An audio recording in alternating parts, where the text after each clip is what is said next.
Hello guys, Apple Times here, welcome to a new video, and today we're gonna try to see whether it's worth upgrading your Apple Watch Series 4 to the Apple Watch Series 9.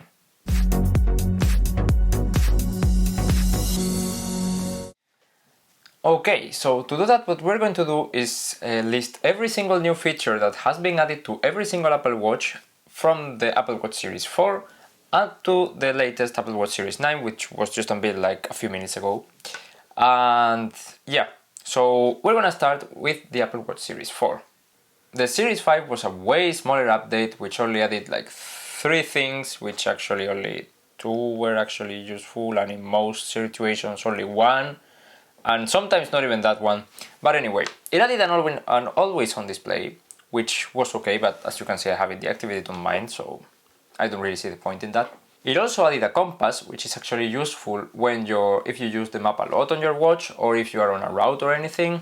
And last year they updated the compass app with the release of the Apple Watch Series 8 and the Apple Watch Ultra, and it's actually pretty useful now to add waypoints on your route.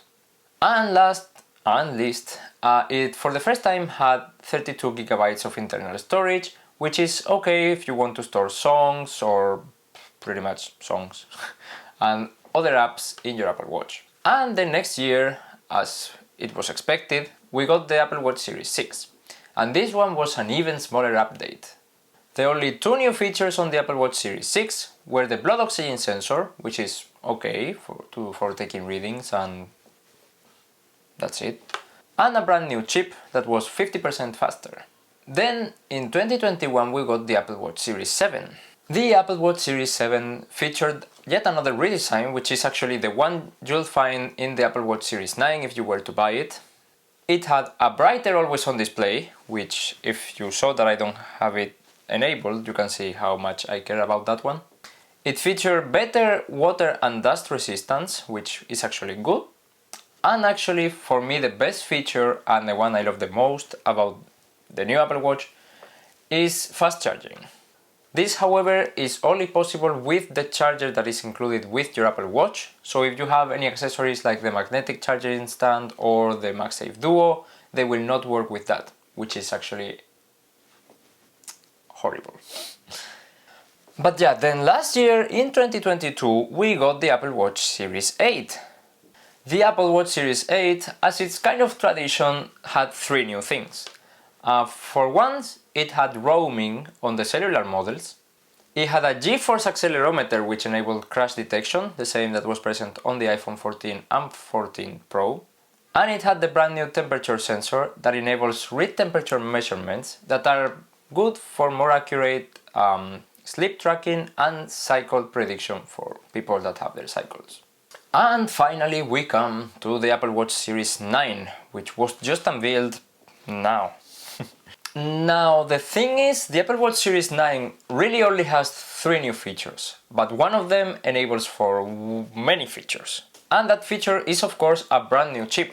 We had the S9, which has been the first update in the system on a chip on the Apple Watch since the Apple Watch Series 6. And the S9 is of course a bit faster and everything, but it actually enables a lot of features, some of which are actually really cool and in my opinion even worth upgrading from a more recent Apple Watch.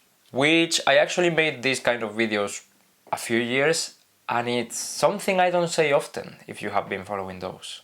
And those features are on-device Siri, which is good. We've had that in the iPhone for a couple of years now, I think. And yeah, it makes it faster if you want to say something simple like set a timer or start a workout or something like that. And then we have double tap, which is super cool because you can just do this. Kind of actually like the Apple Vision Pro. Apple is kind of getting you ready to do this gesture because it's what you're gonna control the Apple Vision Pro with. So they want you to get used to this gesture. Yeah, just a thought that I just had actually.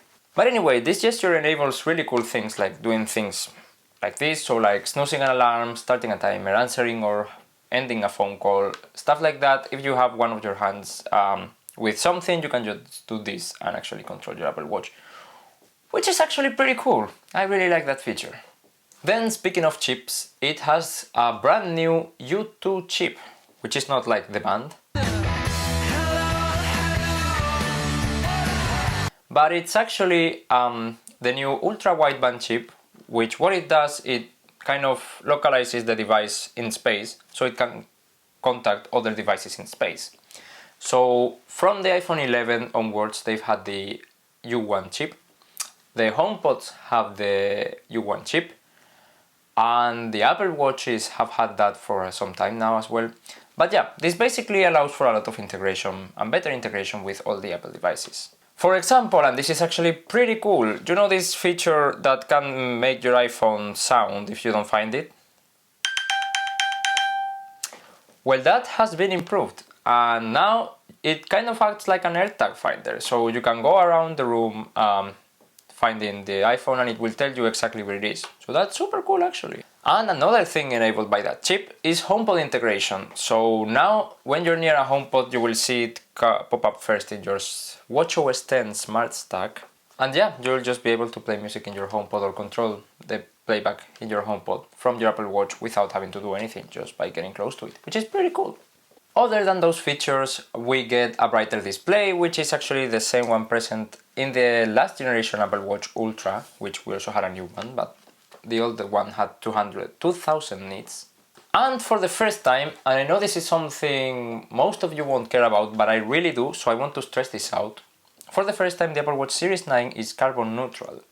Now, this is only with select Apple Watch bands for now.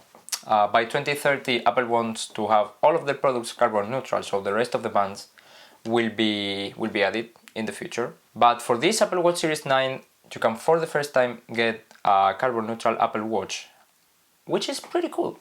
So besides reducing the materials, using more recycled materials and everything, they've also offset all the electricity that you're expected to consume charging it in the life cycle of the Apple Watch. So they'll plant trees or fund new renewable electricity projects, which is pretty cool. And also for the transport, they're making the box smaller, which we already know that trick.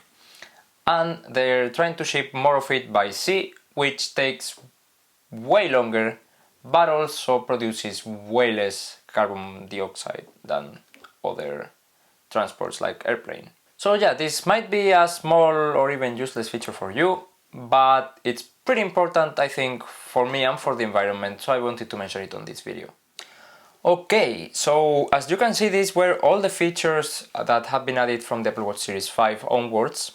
And yeah, even though each Apple Watch adds only like 2 or 3 features, with all the generations happening, they start to stack up and actually start making sense upgrading. So if you have the Series 4, I'm assuming you've probably had it since release or maybe 1 year later.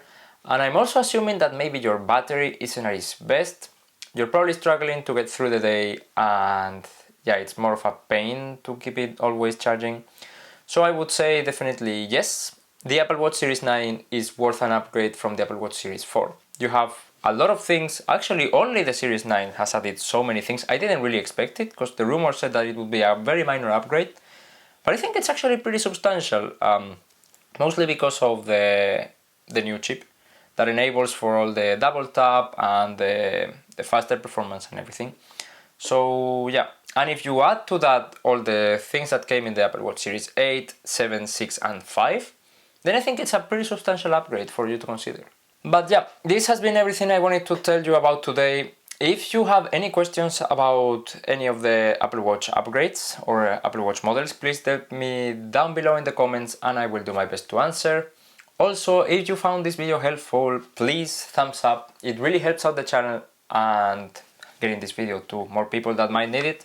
And if you really loved the video and like this kind of content or like Apple stuff in general, you should consider subscribing, because I post everything about Apple.